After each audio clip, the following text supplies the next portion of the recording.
Salut les amis, j'espère que vous allez bien. Alors je sors tout juste de la salle de sport de ma résidence et du coup j'ai eu une idée de vidéo parce que je me suis rendu compte qu'il y en avait beaucoup d'entre vous qui font encore d'énormes erreurs après l'entraînement.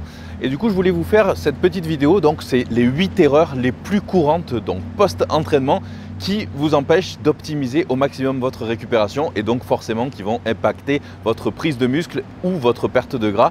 Donc allez, c'est parti, on va parler des 8 erreurs courantes post-entraînement.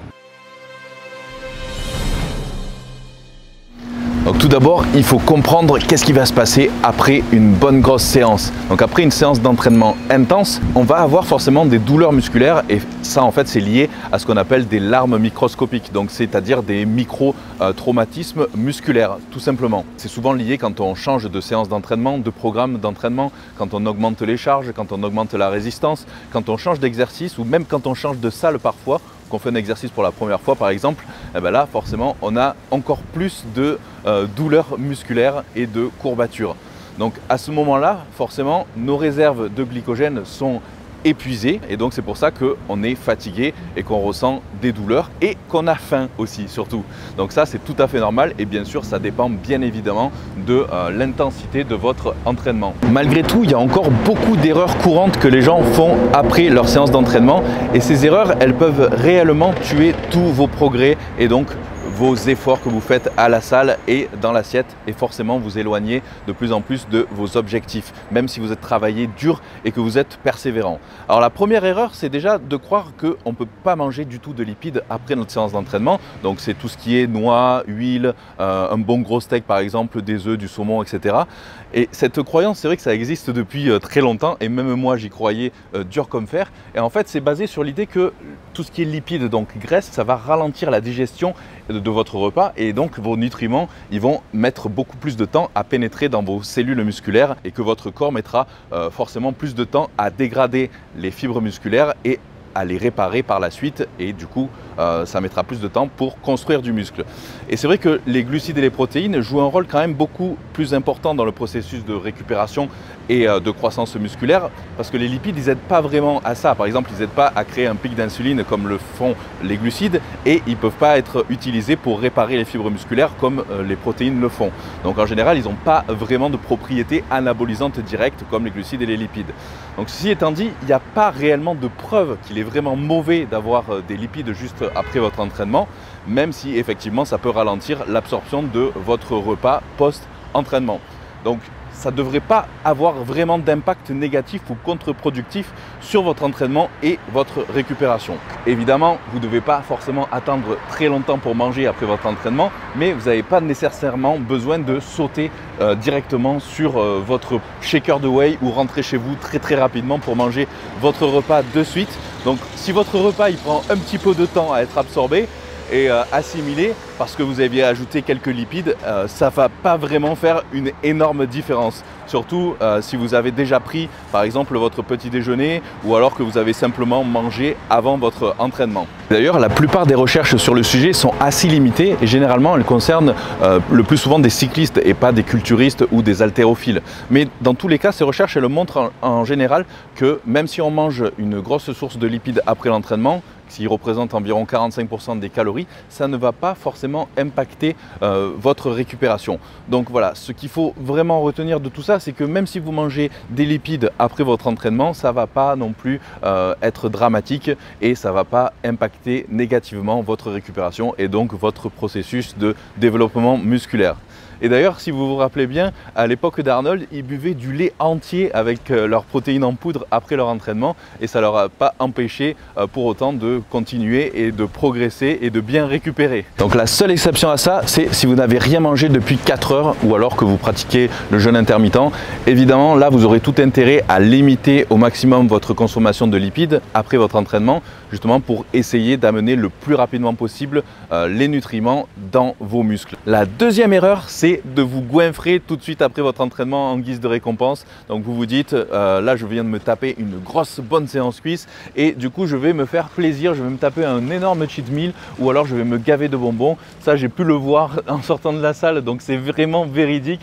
Donc là c'est vrai que c'est le meilleur moment pour prendre du sucre, c'est après l'entraînement évidemment pour créer ce fameux pic d'insuline et du coup favoriser l'anabolisme. Et effectivement, ça va vous aider. Mais il y a une grosse différence entre manger une banane ou quelques dattes ou alors une dose de Vitargo et puis se gaver de sucreries et de bonbons hyper acides. Déjà, l'entraînement en lui-même, il va vous donner hyper faim de toute façon quand vous aurez terminé, et donc si vous essayez de satisfaire cette faim par n'importe quelle sorte de nourriture qui vous tombe sous la main, eh ben là vous allez finir par beaucoup trop manger et exploser évidemment votre quota de calories quotidien. Alors si vous avez décidé de faire une grosse prise de masse bien sale qu'on appelle dirty bulk, ou que vous cherchez à tout prix à grossir, peu importe si vous prenez du gras ou quoi, bon, ça aura peut-être pas un effet aussi négatif que si vous voulez perdre du gras, mais malgré tout sur la santé c'est pas non plus idéal. Donc la nourriture que vous mangez, ça aura vraiment un impact encore plus important que l'entraînement en lui-même. Donc par exemple, si vous mangez 2 parts de pizza, eh ben, vous allez devoir vous taper au moins 1 heure de course et de footing pour éliminer et brûler ces calories. Donc franchement, c'est super important de ne pas perdre vos objectifs de vue et de ne pas succomber à la faim que vous ressentez juste après votre séance en sautant sur le premier aliment que vous trouvez et qui va se présenter à vous. Donc en gros, tout ça pour vous dire que si vous avez du mal à gérer votre faim après votre entraînement, essayez de faire en sorte d'avoir un repas post-entraînement qui est déjà préparé, qui vous attend, que vous avez préparé la veille au réfrigérateur, ou tout simplement un shake protéiné qui va vous caler. Troisième erreur, c'est de jamais s'étirer après votre séance d'entraînement. Alors c'est vrai que c'est pas une bonne idée de faire des étirements surtout statiques avant votre séance, mais par contre après c'est super important, c'est indispensable, et surtout en musculation.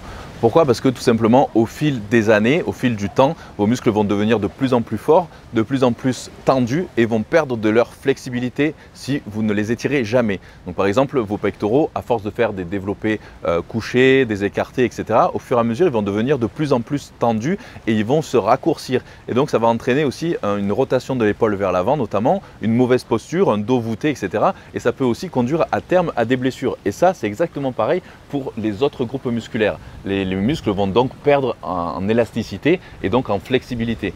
Et sachez que plus un muscle est étiré, plus un muscle va se contracter correctement. Au mieux il va s'étirer, au mieux il va se contracter, et donc forcément une meilleure contraction, ça entraînera une meilleure prise de muscle. Et aussi évidemment pour maintenir une bonne flexibilité à terme en vieillissant. Quatrième erreur, l'alcool. Bon, là évidemment, avant un entraînement, je ne le recommande pas, je pense que c'est évident, on comprendra tous pourquoi. Mais évidemment, après, c'est très mauvais aussi, hein, notamment quand on voit tous les rugbyman après leur match qui prennent pas mal de bière, en musculation, on va vraiment éviter parce que c'est vraiment pas l'idéal. Votre organisme, après l'entraînement, il s'attend à recevoir les bons nutriments, donc les bonnes protéines, les bons glucides, etc. pour commencer à réparer les fibres musculaires endommagées. Mais si vous buvez de l'alcool après votre entraînement, l'alcool il va entrer encore plus rapidement dans votre sang et donc à la place forcément de ces bons nutriments que le corps aura besoin à ce moment-là. Et ça va entraîner une dégradation des fibres musculaires, voire même une perte de muscle et bien sûr d'autres effets néfastes. Alors en plus de ça, si vous essayez de perdre du gras, bon là n'en parlons pas, votre organisme il va chercher à faire sortir en priorité l'alcool de votre corps au lieu de brûler du gras, et donc forcément ça va réduire largement votre capacité à brûler du gras et perdre de la graisse. Cinquième erreur, donc attendre trop longtemps pour donner à votre corps tous les nutriments dont il a besoin. Donc même si la fenêtre anabolique c'est un gros mythe, hein, donc pour tous ceux qui ne savent pas ce que c'est la fenêtre anabolique, c'est une courte période donc après l'entraînement, donc généralement 30 minutes, pendant laquelle il faudrait absolument manger au risque de perdre du muscle, donc avoir son shaker de protéines ou avoir son repas de suite après l'entraînement, sinon on va fondre. Donc c'est absolument pas vrai, hein, il n'y a pas de fenêtre anabolique, ça n'existe pas, donc vous n'avez pas besoin de vous dépêcher de rentrer à la maison pour manger le plus vite possible. Mais par contre, c'est vrai qu'effectivement, si vous voulez maximiser la prise de muscle, c'est prouvé que vous devez amener à votre organisme un apport d'acides aminés conséquent tout au long de la journée pour entraîner une balance azotée positive. Ça signifie que vos muscles ils vont synthétiser plus de protéines que ce qu'ils n'en dégradent. Donc ça, c'est réellement indispensable à la construction musculaire. Quand vous vous entraînez, en fait, vous dégradez des fibres musculaires. Donc ça va lentement entraîner une dégradation des acides aminés et donc conduire à une balance azotée négative. Et la seule façon de contrer ça, et donc forcément de construire à nouveau du muscle, c'est de manger tout simplement, et plus particulièrement des protéines pour remplir ces acides aminés. Mais tant que vous avez mangé dans les 4 heures précédant votre entraînement, ou alors que vous avez pris vos BCA avant l'entraînement ou pendant et après, vous n'avez pas forcément besoin de sauter sur votre shaker de whey ou sur votre repas. Donc vous n'avez pas forcément besoin de manger tout de suite après. Car forcément, les acides aminés que vous avez pris avant votre entraînement, ils vont pouvoir être déjà utilisés pour commencer à réparer vos fibres musculaires qui ont été dégradées pendant l'entraînement.